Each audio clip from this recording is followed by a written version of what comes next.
Chapter 4, Feminism.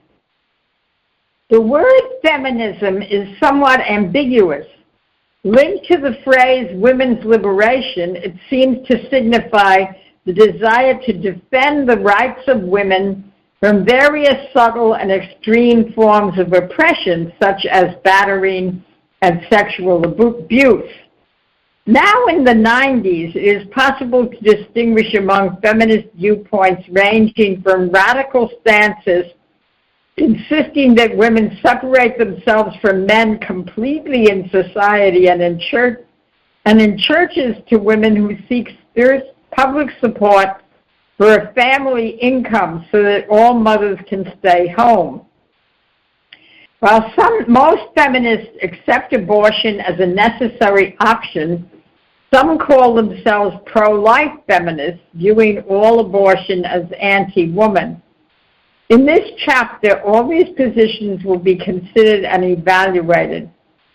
It should be noted that at first, the women's liberation movement of the late 60s and early 70s appeared simply to be the rejection of all societal forms of masculine exploitation of women.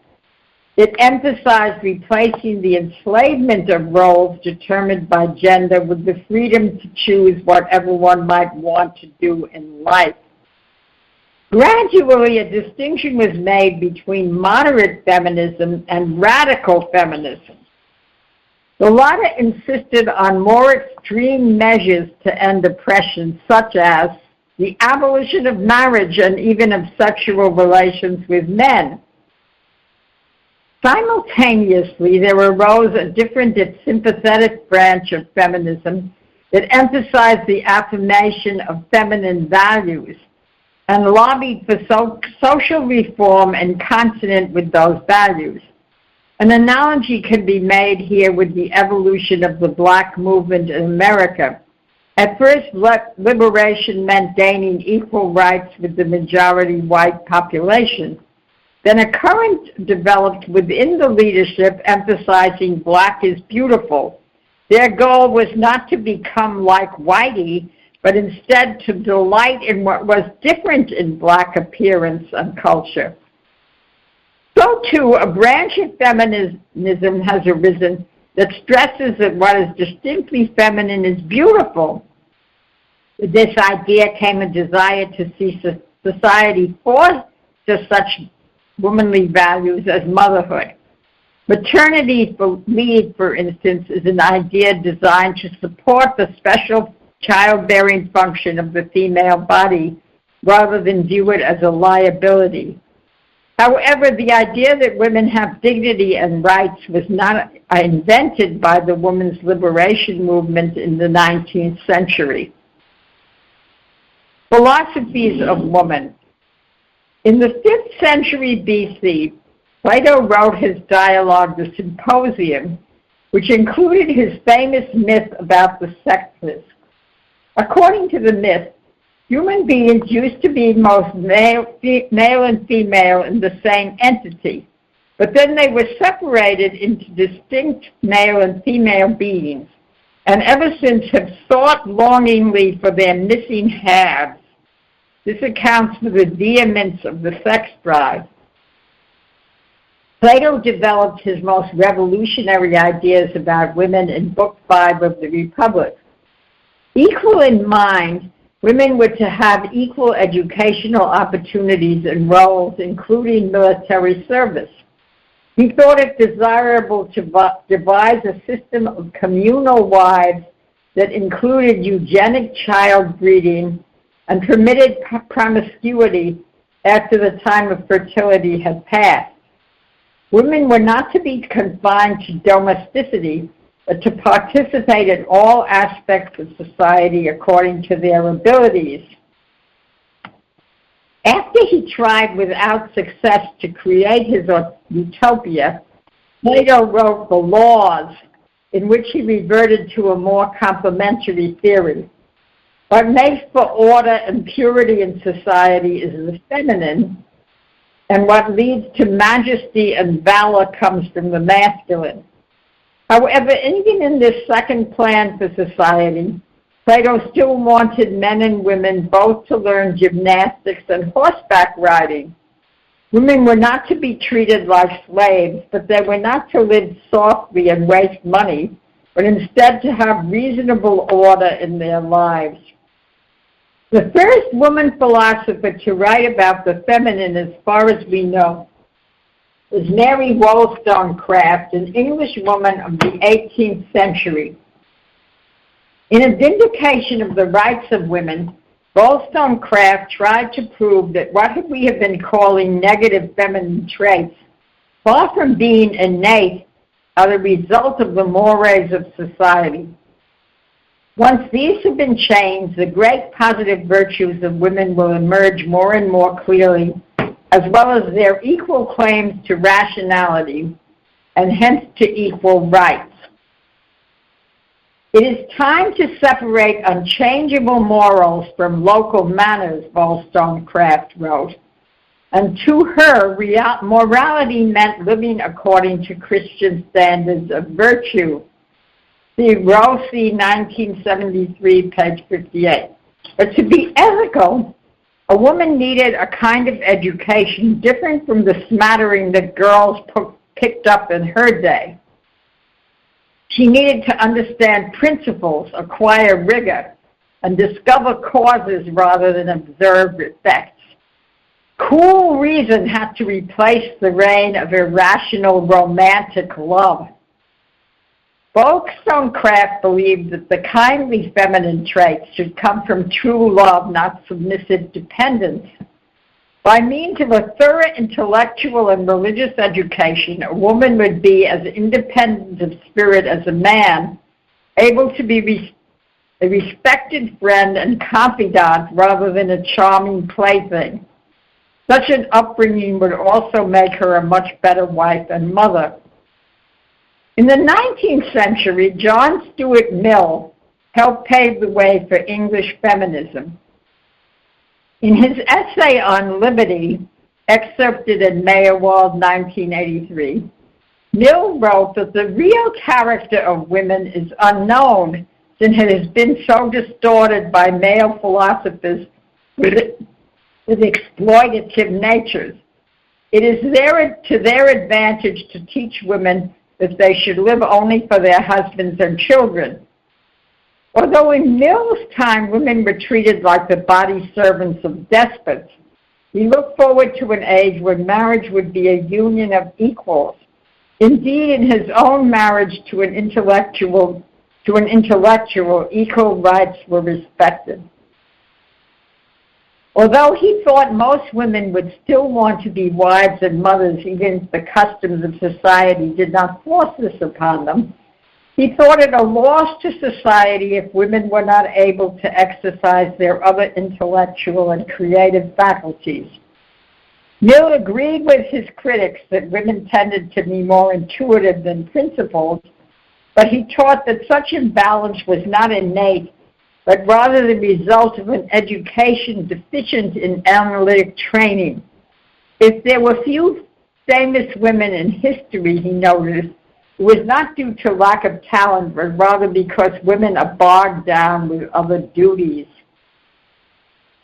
Male supremacy has many disadvantages for society. Because of it, Mill argued, men grow to be arrogant and overbearing. The world loses the talents of women. Mothers brought up themselves without a sufficient philosophical foundation become poor educators of their own children.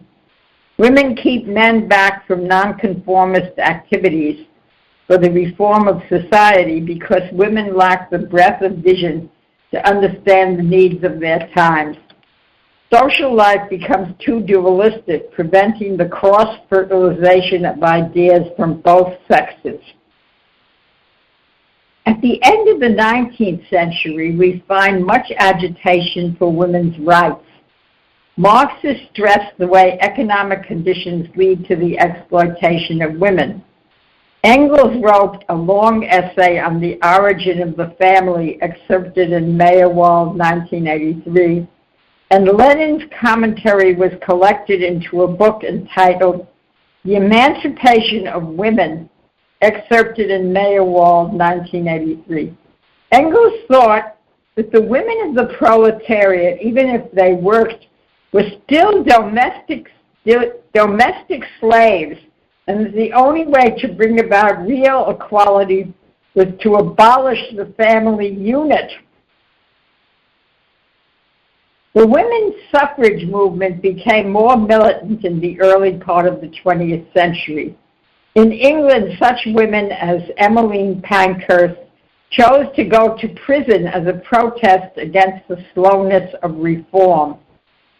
Originally viewed as a proof of the silly naivete of women, this movement eventually proved the strength of its proponents. The movement flourished also in the United States.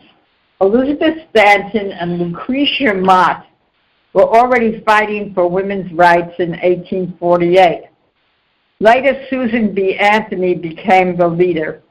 It is hard for us today to believe that basic rights, including voting and property ownership, were denied solely because of sex for so many centuries. I mention these historical notes because some anti-feminists in our time act as if there never were a problem. They believe that feminism is only the ravings of crazed modern women. Negative philosophies of women. Feminists today take courage from egalitarian ideas of the past, but today's feminists are also motivated by rage at the negativity toward women expressed by male thinkers throughout the history of Western philosophy and culture. Although some of the most frequently quoted excerpts that demonstrate this bias are taken out of context and can be nuanced by other quotations, it was important to refer to a few to see how they cause feminist ire. Aristotle, a disciple of Plato, was convinced that women are inferior to men. In Generation of Animals, he wrote, "A female is a defective male." In Poetics, he wrote that it was unseemly to portray a woman as manly or clever. Both are excerpted from Mayerwald, 1983. Rousseau explains in Emile that men should be active and strong, women passive, weak, and pleasing to men. On Woman, from Studies in Pessimism, excerpted in Mayerwald, 1983, Schopenhauer describes men as objective and strong, but women as unable to perform anything requiring great labor. She pays her debt to life by suffering, sacrifice, and submission. Men are capable of keen joys and sorrows, women of more trivial things. Men are adults, women are big children. Men are able to consider the past and future and hence develop the virtues of prudence and justice. Men are in every respect superior to women.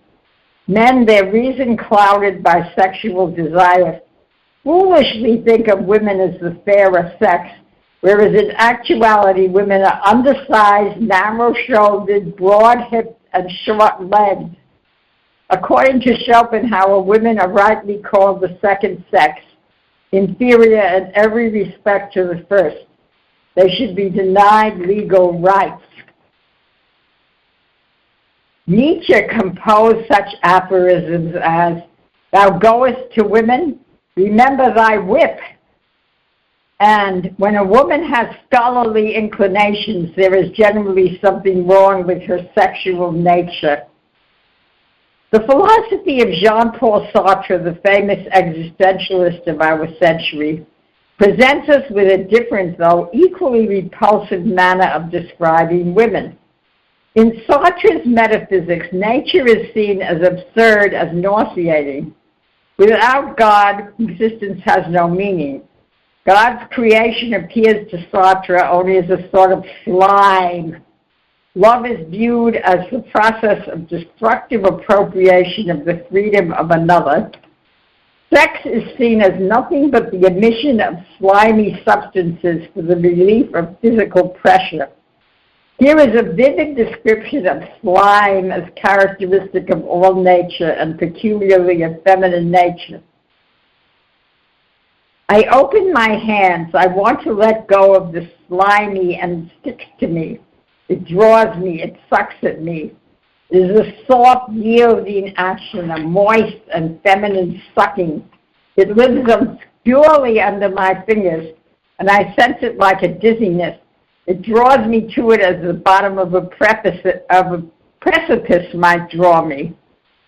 Slime is the revenge of the in itself, unconscious being, a sickly, sweet, feminine revenge which will be symbolized on another level by the quality sugary. A sugary sliminess is the ideal of the slimy. It symbolizes the sugary death of the for itself conscious being, like that of a wasp which sinks into the jam and drowns in it. Sartre, 1992, 776-777. Further on, in the same section of his existential metaphysical tome, Being and Nothingness, Sartre again describes his perception of the feminine. Here at its origin, we grasp one of the most fundamental tendencies of human reality, the tendency to fill. A good part of our life is passed in plugging up holes, in filling empty places, in realizing and symbolically establishing a plenitude. It is only from this standpoint that we pass on to sexuality. The obscenity of the feminine sex is that of everything which gapes open, there's an appeal to being as all holes are. In herself, woman appeals to a strange flesh, which is to transform her into a fullness of being by penetration and dissolution. Conversely, woman senses her condition as an appeal precisely because she is in the form of a whole. Beyond any doubt, her sex is a mouth, and a voracious mouth which devours the penis, in fact, which can easily lead to the idea of castration. The amorous act is the castration of the man, but this is all, above all, because sex is a whole. We have to do here with a pre-sexual contribution, which will become one of the components of sexuality as an empirical complex. Human attitude, which far from deriving its origin from the sexed being, has nothing in common with basic sexuality. Nonetheless, the experience of the whole includes the ontological presentiment of sexual experience in general. The whole, before all sexual specification, is an obscure expectation, an appeal to the flesh. Sartre, 1992, 781-2. I include Sartre's horrifying description of the feminine to show that rejection of God and nature can lead to rejection of the feminine nature. Roots of 20th century feminism. The most outstanding feminist voice of the 20th century is the oft-quoted Simone de Beauvoir. Here is de Beauvoir's concise relation of her metaphysics to the plight of woman. Man transcends life through existence. By this, he creates values that deprive pure repetition of all value. In animals, the freedom and variety of male activities are vain because no project is involved. All is for the species. The human male remodels the face of the earth and shapes the future. The woman celebrates in festivals the victory of the males. Her misfortune is to have been biologically destined for the repetition of life, even when her own view of life does not carry it within itself its reason for being, reasons that are more important than the life itself. See Simone de Beauvoir, 1952-59. In other words, de Beauvoir thinks that having babies is merely a repetition, while men are able to do something new and original through their projects. Clearly, such a view differs tremendously from the naive opinion of many members. Procreating a new human being is the greatest experience in life. Throughout the second sex, de Beauvoir contends that masculinity is the favored type and femininity is secondary. Women are afraid to risk establishing their own identity, and hence in their complicity with male dominance, they develop the traits that work to the male's advantage. Men like to think women are happy in their stagnation. They delight in poetic images of the eternal feminine to conceal the monotony of maternity and domesticity. Ethically, de Beauvoir rejects anything that continues the limiting conditions of the past and present. She links freedom with the search for change and identifies such liberty with the masculine personality. Women must be freed so they can engage in projects of their own choice without being subordinated to the men who surround them. The emancipated woman wants to be a taker and a doer, not a passive object of male needs. Yet, de Beauvoir says, the contemporary woman finds herself in an ambiguous position. On the one hand, she wants to hold on to her feminine ways of manipulating men, and on the other, she wants to assert her equal transcendence. It would seem that de Beauvoir's solution to the tension between femininity and freedom is to opt for freedom and get rid of the feminine, both positive and negative. However, a close reading of the second sex shows it is primarily the negative feminine that she rejects. She endorses the positive feminine, provided it is not viewed as innate, but as a choice. Her metaphysics rejects the concept of creation as a gift. De Beauvoir's ideal is comradeship between men and women. This can be affected not merely by economic changes, but by embodying new values in cultural forms, such as family and education. This will eliminate feminine dependence and inferiority, but need not banish love, happiness, poetry, dream. The book that triggered the women's liberation movement in the United States was The Feminine Mystique, written in 1963 by Betty Friedan. This best-selling paperback described the frustrations of middle-class suburban housewives. The anger it created in women who were jerked out of their passivity by Friedan's depiction of their plight helped to swell the numbers who would eventually support the more militant aims of such women's liberation organizations as NAW now. Let's consider some of Friedan's ideas in Our Revolution is Unique, excerpted in Mayerwald, 1983, written after her own movement had split, the more radical members claiming Friedan was too moderate. Quote, man is not the enemy, but the fellow victim of the present half-equality. His residual negativity deprives him of the sensitivity and tenderness he himself longs to express. On the subject of sex and related issues, Friedan claims that women will only cease to be sex objects when they are liberated to a creativity beyond motherhood, to a full human creativity.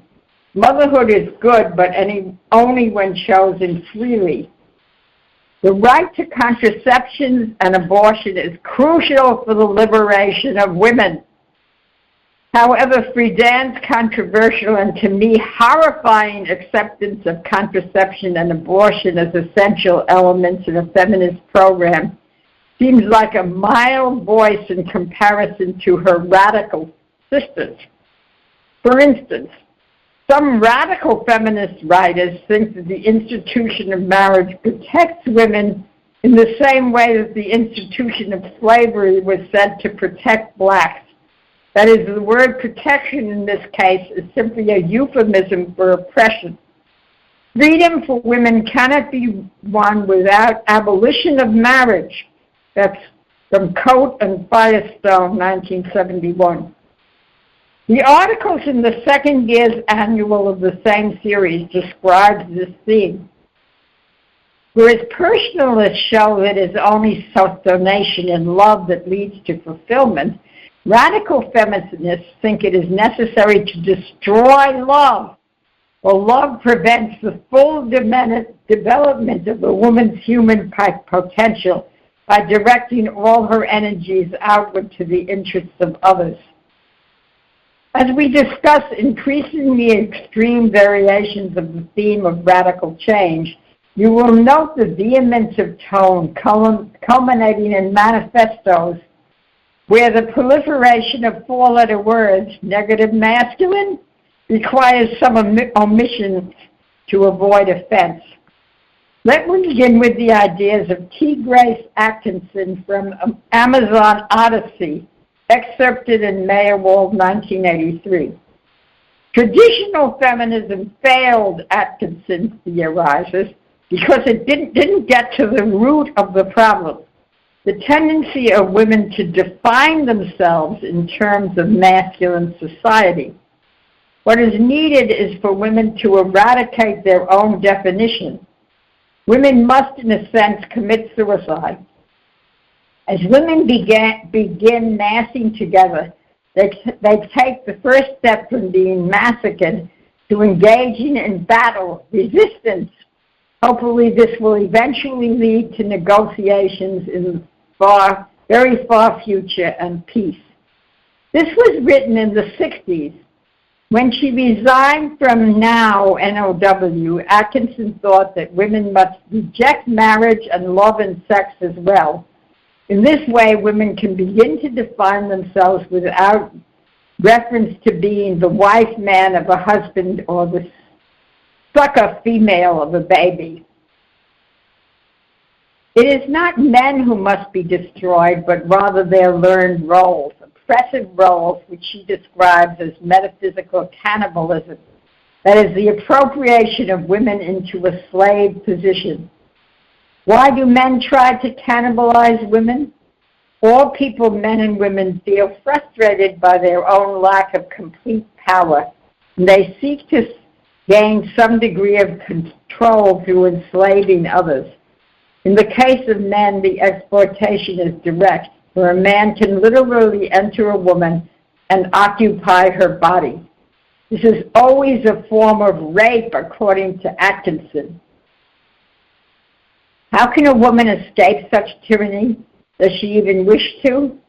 Atkinson describes a woman's traditional way of avoiding confrontation with her weak passivity as the psychopathological condition of love.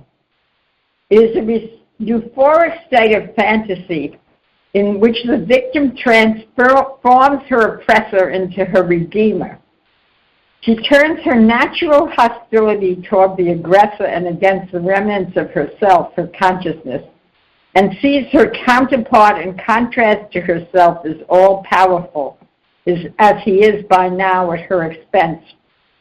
What is necessary is for the oppressed to cure themselves, destroy the female role, to throw off the oppressor, and to help the oppressor to cure himself, destroy the male role. Selections from a chapter in the anthology Masculine Feminine, edited by Betty and Theodore Rozak, 1969, give expression to a feminism increasingly dominated by negative masculine rhetoric and suggest that the only way to overcome weakness is to be free is to become brutal. The Witch Manifesto. On Halloween 1963, feminists dressed as witches descended on the New York Stock Exchange, heaping curses and spells upon high finance and singing a song especially written for the occasion. Up against the Wall Street, The Witch Manifesto is another expression of this vociferous and theatrical group, or should we say coven? Witch is in all women everything. It's theater, revolution, magic, terror, and joy. It's an awareness that witches and gypsies were the first guerrillas and resistance fighters against oppression, the oppression of women. Down through the ages, witches have always been women who dared to be groovy, courageous, aggressive, intelligent, nonconformist, explorative, independent, sexually liberated, and revolutionary. This may explain why 9 million women have been burned as witches. Witches are the first friendly heads and dealers, the first birth control practitioners and abortionists, the first alchemists. They bowed to no man, being the least living remnants of the oldest culture of all, one in which men and women are equal sharers in a truly cooperative society.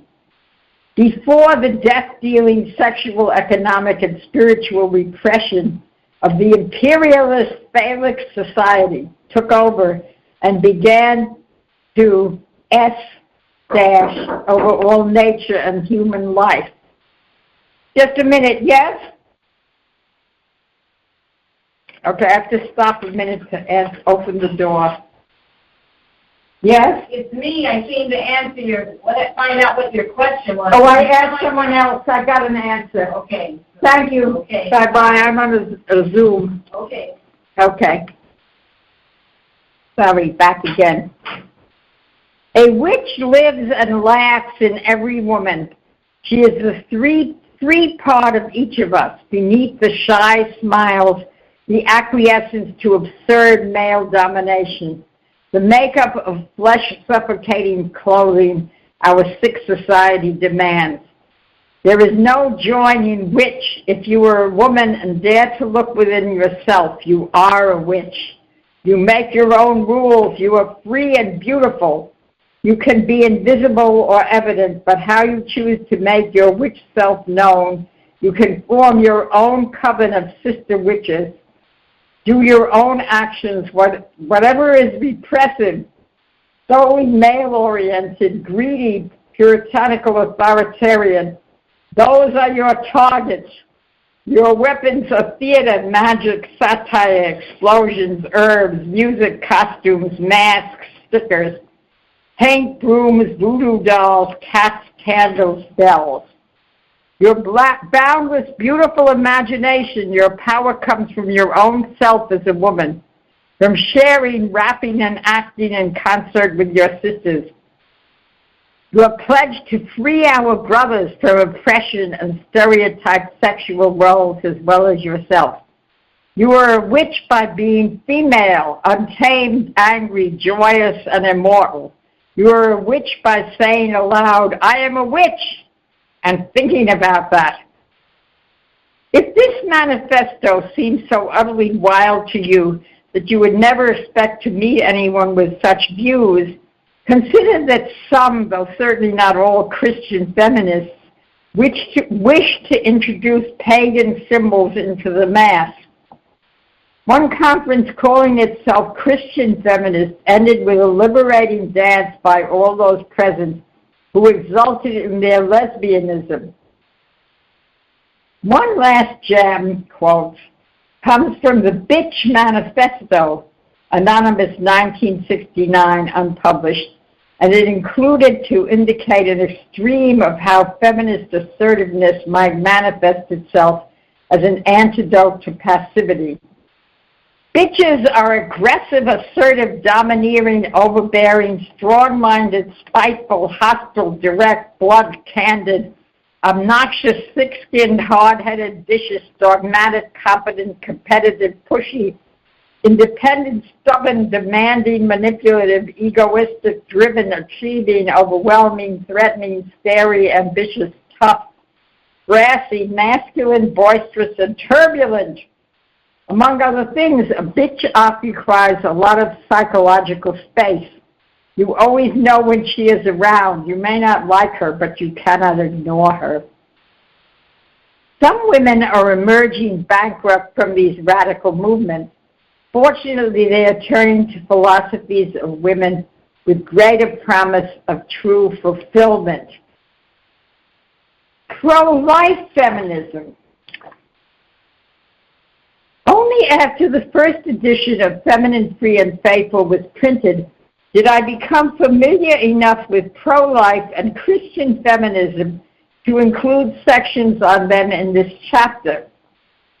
In the anthology of articles called Pro-Life Feminism, see bibliography for other data on this, we find the manifesto of this fascinating confluence of views of social justice activists and anti-abortion heroines of the Operation Rescue movement. Here's the quote. Two great social movements have been evolving during the 70s, the pro-life movement and the women's movement. Tragically, they are perceived as opposing movements. Many pro-life people fear equality for women as a dark threat to the family. Many feminists are willing to suffer the killing of their unborn daughters and sons in the name of an elusive freedom. But feminists also believe in family. Pro-lifers cherish freedom.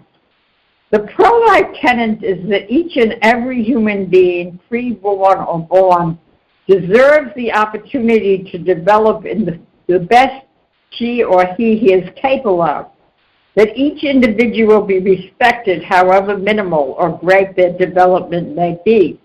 Paulette Joya, Pro-Life and Feminism, No Opposition, from Pro-Life Feminism 1. Pro-life feminists insist that if women want equal rights, they must stand up for the equal rights of the unborn. They must also come against the male irresponsibility involved in abortion and its heavy consequences as a penalty imposed by male indifference to the mother of his child. Pro-life feminists deplore the way the mostly male abortion establishment has profited from keeping women ignorant of the true nature of abortion. Many women initially think of abortion not as male exploitation, but rather as their own form of liberation. Pro-life ministries devoted to healing of the terrible emotional after effects of abortion, some of which only come to consciousness years afterwards, stress how confused most women are during the panic that often accompanies this decision to abort. Women suffering from guilt are urged to seek sacramental confession, support groups, and counseling. Christian feminism. Since the 1970s, Christian feminism has assumed more prominence with a greater range of platforms. In general, the work of Christian feminism deals with the many ways that a presumably patriarchal, male-dominated church has worked to suppress women's gifts and contributed to injustices of the worst kind against women's dignity and rights. At first, such claims led to moderate reform programs, such as affirming greater leadership of women in the church or recommending more reading of women's saints and mystics to balance theological writings of a more analytic, masculine style. Many in the church who had no more radical agenda than this still call themselves Christian feminists. By the 80s, however, more revolutionary ideas came to be included under the name of Christian feminism, and were embraced not only by women theologians, but also less educated women. At workshops and conferences and retreats, ideas were circulated which included calling God she, arranging for masses provided over by women priests, and leading the church body to form woman churches. In some cases, there has been a rejection of Christian moral teachings on extramarital sex, contraception, abortion under certain conditions, divorce and remarriage without church annulment or dispensation, and lesbian sexual expression. In her book, Ungodly Rage, The Hidden Face of Catholic Feminism, Donna Steichen offers innumerable examples from writings and workshops of radical feminists demonstrate the destructive nature of this type of feminism. Scripture scholar Francis Martin thoroughly evaluates the theological premises of Christian feminist theology in The Feminist Question. He quotes extensively from such feminist theologians as Anne Carr, Mary Daly, Rosemary Radford Rutherford, Elizabeth Schuschler Fiorenza, and Sandra Schneider. Martin believes that the feminist movement can provide a helpful challenge to the church in some of its platforms. Nevertheless, he demonstrates how most Christian feminists construct a theology that does away with the revelatory and normative character of Scripture. Feminist theologians, he explains, evaluate religious experience and practice on the basis of their own perspective instead of according to the truths given by the fathers through Christ and the Holy Spirit. More specific ideas of Christian feminists will follow in a later section of this book. The truths of feminism. While feminism, particularly radical feminism, has many negative aspects, it contains some truths that I believe as Christians it is our duty to search out these truths and utilize them for the betterment of the church and society. Some evidence of the church's desire to affirm the truths in feminism is a report of the World Synod of Catholic Bishops in 1980, Origins, October 23, 1980, which includes the following points. In fact, point of fact, there is no reputable theologian today who would deny that the equality of man and woman is constituted by God and confirmed by Christian teaching. In many cultures, women are discriminated against in one way or another and left in a subservient position. Men, on the other hand, are also often forced to assume dominant and competitive roles. At the same time, under the influence of the Holy Spirit, people around the world are becoming more and more sensitive to the dignity of each person, regardless of sex, creed, and race, recognizing the person's innate right to respect and freedom from unjust oppression. The state of submission and oppression which women are subjected to in the world is a sinful situation, the result of original sin, therefore something to correct. Additional evidence for the Church's positive attitude toward its female members can be found in writings dating from the 1st century through the 20th century AD. For example, the earliest Christian writings show that the Virgin Mary has been held in great esteem since the time of Christ's ministry on earth. In our day, evidence is most prevalent and most profound in the writings and actions of John Paul II, particularly his apostolic letter, Mulieris Dignitatem, on the dignity and vocation of women, and his catechetical work, The Original Unity of Man and Woman. Even so, it is currently in vogue amongst feminists and those influenced by them to cry out that the Pope perpetuates sexist attitudes. I will address this issue in greater detail in my section on faithfulness. Along those lines, I see the following as the truths in feminism which we cannot ignore. The recognition of the equal dignity of persons leading to rejection of negative masculine exploitation of women, the rejection of the negative feminine with all its degrading compromises, the recognition of individual freedom leading to rejection of stereotyping and the need for positive social change. Both the feminist movement and the hippie movement of the 60s and 70s contributed toward exposing the evils of negative masculine traits such as domineering, smug, and patronizing attitudes.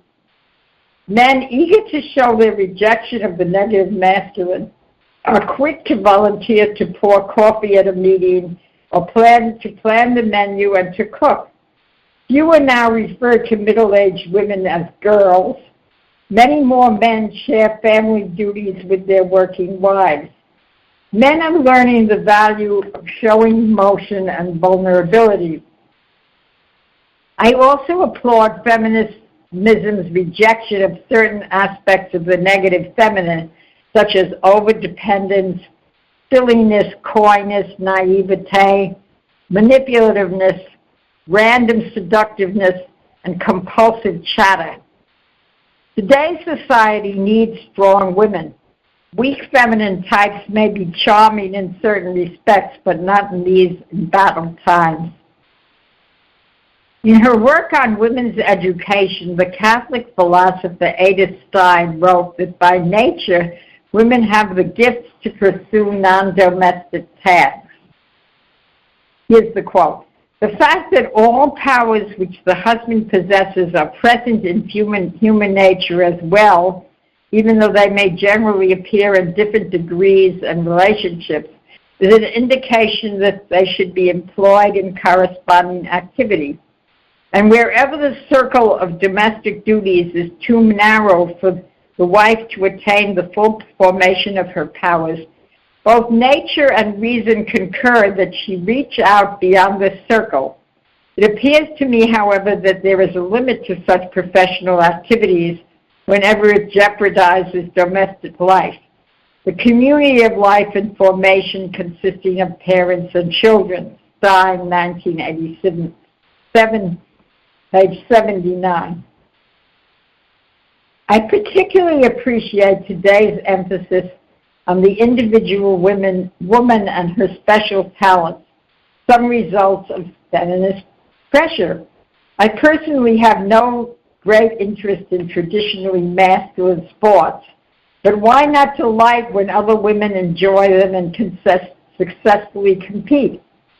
As Simone de Beauvoir correctly perceived, girls do not climb trees to be equal to boys, but because it's fun. Why shouldn't women logicians, engineers, or doctors follow their natural bents? In the past, women with temperaments less suited to the duties of life in the home were often reduced to seething resentment as they felt forced to fulfill hated tasks day after day.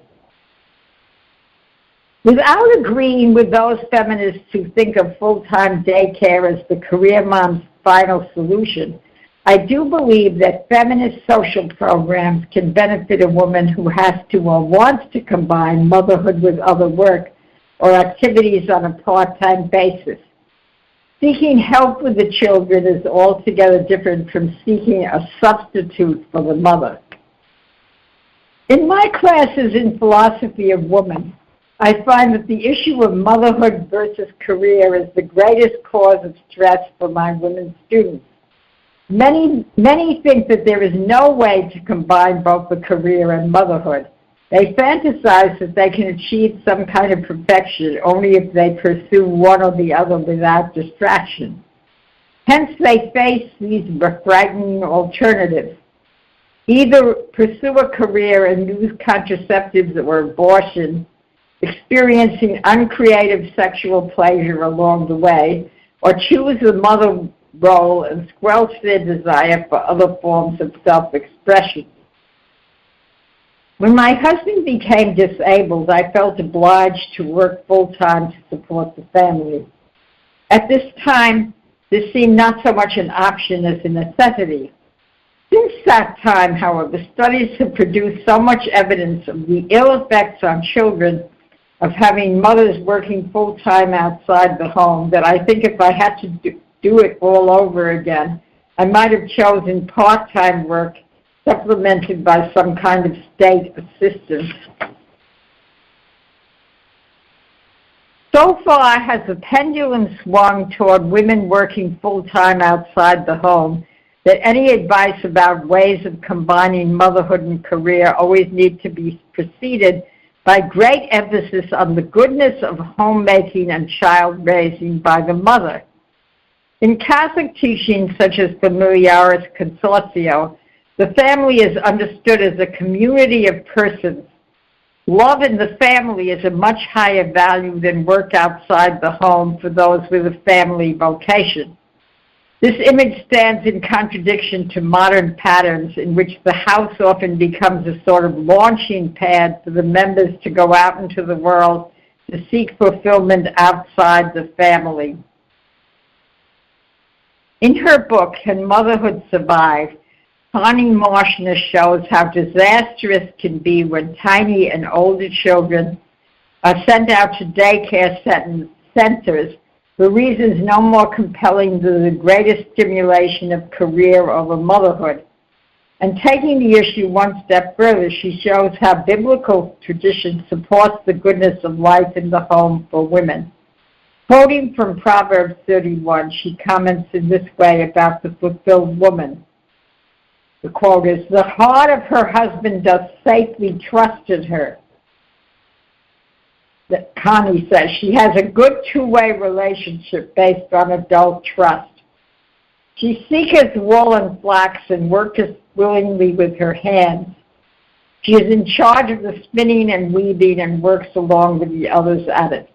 She is like the merchant ship. She brings her food from afar. She is a bargain hunter who shops at more than one store. She rises also while it is yet night and gives meat to her household and a portion to her maidens. No idler, she gets breakfast ready before anyone is up, even the servants for whom she is responsible.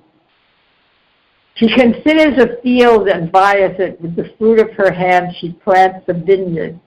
Her experience and shrewdness adds to the family wealth. Maybe the money she raised from selling cheese she saves until she can buy a vineyard.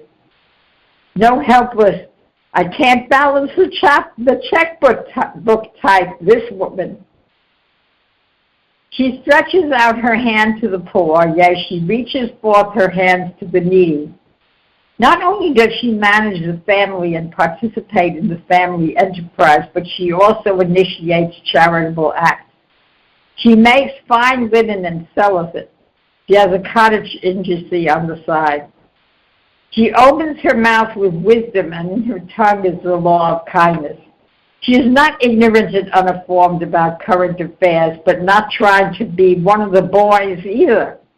Her children arise up and call her blessed, her husband also, and he praises her. In the course of contributing to the family prosperity, she does not fail to raise her children right. They were not neglected. They love her, and so does her husband. Give her the fruit of her hands, and let her own works praise her in the gates. No need to hide her light under a bushel. Let her accomplishments speak for themselves. Let her enjoy the fruit of her accomplishments. Page 139. Given this ideal, what are we to say about single mothers or those married women whose circumstances or legitimate interests make work outside the home necessary or desirable? Are they bad mothers? Such is not Catholic teaching. Yes, the mother at home is the ideal, but there can be real heroism in other choices, especially when they are motivated by love for the family or response to talents that are God-given and may constitute a special vocation. After all, there were women saints who left their families in the care of others to pursue works of God. More commonly, a single mother or a woman without whose supplemental income the family could not live in a safe neighborhood is willing to undertake the great burden of double work inside and outside the home. Even at work, such a woman's heart is with her beloved family. As Alice von Hildebrand likes to say, here's the quote from Alice, some mothers faced with such choices decide to devote themselves all day and night to their children through their preschool years, but then seek full-time work to pay after the children are in school.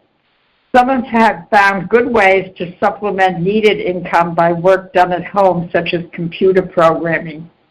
To avoid sending little children to institutions for daycare, many mothers prefer to bring someone into the home as a helper or to rely on relatives or close friends for shared child care rotation. Sometimes a mother can avoid being gone all day by the family's adoption of a much simpler lifestyle, with older children taking on part-time work. The simpler lifestyle option is often too easily dismissed, even by Christians in our consumer-oriented society. Much prayer and discernment and counsel should accompany such decisions. Falsehoods and false values of feminism. My critique of feminism will include the following main points. Most feminists uses the masculine as a model, thereby underrating the positive feminism. While early feminists considered abortion a result of the negative masculine irresponsibility of the male, most contemporary feminists endorse this act, which is the most rampant abuse of the innocent in our society today. Lastly, most feminism lacks a philosophy of the person in which to ground the positive feminine. In my comments on the ideas of radical feminists, I've already begun to indicate the distressing manner in which women originally protesting negative masculine traits in men now slide into recommending them for women. Christine Godside Allen, in an unpublished article, True Sex Polarity, mentions that in all revolutions there can be distortions, especially when the newly freed group takes on the characteristics of the oppressor. In this case, the revolution commits suicide. We are familiar with the increasing number of aggressive, shrewd, cold, and domineering women in our society since the promotion of militant feminism. Contemporary norms in the education and acculturation of women can also prevent the problem of the disparagement of the positive feminine in terms of the development of positive and negative masculine qualities. Many times, the legitimate seeking of equality leads to a sameness of education, often not always along masculine lines. Some women are being steered into fields previously dominated by men. Then men are encouraged to study homemaking skills. To trace this idea back to its foundation in feminism, consider this. Why does de Beauvoir see interior decorating as drudgery, yet building a community fountain, say, as exhilarating? Psychologist Judith Bardwick, 1979, writes that women too often internalize male roles and their criteria for sex and achievement, such as competence, risk-taking, and competitiveness. Instead, we might be judging ourselves on how cooperative we are, how willing to affirm others in a work situation, as some feminists do recommend. Ethical issues related to feminism are significantly related to the depreciation of the positive feminine coming out of the women's liberation movement. According to Samuel Blumenfeld in his book, The Retreat from Motherhood, 1975. 1973 saw the lowest birth rate and the highest divorce rate in the history of America. Women are losing the sense of the privilege of motherhood. He suggests also that men often support women's liberation because it allows them to be more irresponsible. Persuaded that marriage and family life are imprisoning, women will not wait for marriage for their sexual fulfillment. Browsing through a stationery store one day, I was struck by the amount of space devoted to the sale of stuffed animals, nearly half the store. I noticed that girls and women, after buying these cute toys, would hug them to their breasts. Some women I know have whole beds full of individually named stuffed animals in which they lavish the affection they might be extending to live babies they have rejected by contraception and abortion. In a kind of manifesto I once wrote, I long for the day when feminists will realize that equal rights for women need not be accompanied by negation of the distinctly feminine. What kind of freedom is it that insists on using contraceptive devices harmful to women's bodies and often also abortifacient? Does it show more self-love and strength to demand that men respect the special fertile time when we are potential mothers? I would like to see the day when knowledge of our own natural cycles will enable us to proclaim with pride, "This week I am a potential miracle worker. Come to me with your seed only if you want to be part of this wonder by becoming a father." I would like to see the day when no woman would punish herself for man or her baby by abortion, but would instead cherish her own womb and its fruit. For isn't abortion a form of stereotyping when it speaks of unwanted babies instead of affirming the uniqueness of each baby? And is it not an extreme form of negative masculine control to pass a death sentence on a helpless infant because he or she will not be an asset at this time? I would like to see the day when all women would avail themselves of the help offered by the pro-life community to overcome any financial, psychological, or other difficulties that stand in the way of completing their motherhood. I would like to see, quote, sisterhood become powerful, quote, women who could not raise their children would bear them courageously to give to their non-fertile sisters in adoption. I would like to see women working together for maternity and paternity leave, for better daycare, and for creative ways to combine motherhood and careers. Is true feminism anti-life? No. Can a feminist support the Human Life Amendment? Yes. As a wife, mother, and professional woman, I look forward to the day when all women will see that affirming their own lives means affirming the lives of all, no matter how small. Correcting the defects of feminism. Are the defects of feminism correctable? It's a controversial question. As I hinted at in my section, The Truths of Feminism, I do believe there can be a philosophy of woman that includes feminism's valued insights about freedom. But such a viewpoint would have to include a metaphysical foundation in which to ground the positive feminism. Let me try to explain what I mean in simple terms. All values find their home in the nature of reality. Freedom depends on objectivity.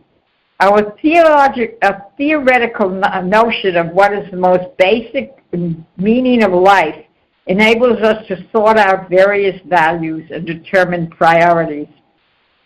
If, for example, the meaning of life is self-fulfillment through the development of one's physical, intellectual, and artistic abilities exclusively, then the development of positive feminine values is but a possibility. Such values will be considered good if they foster individuality, bad if they impede it. But suppose instead the meaning of life is growth in love.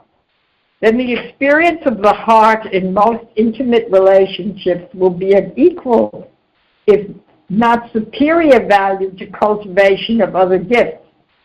And for a woman, the use of her special form of relating will be cherished as prime. She will want not only the freedom to choose, but liberty to have strength to sustain womanly roles.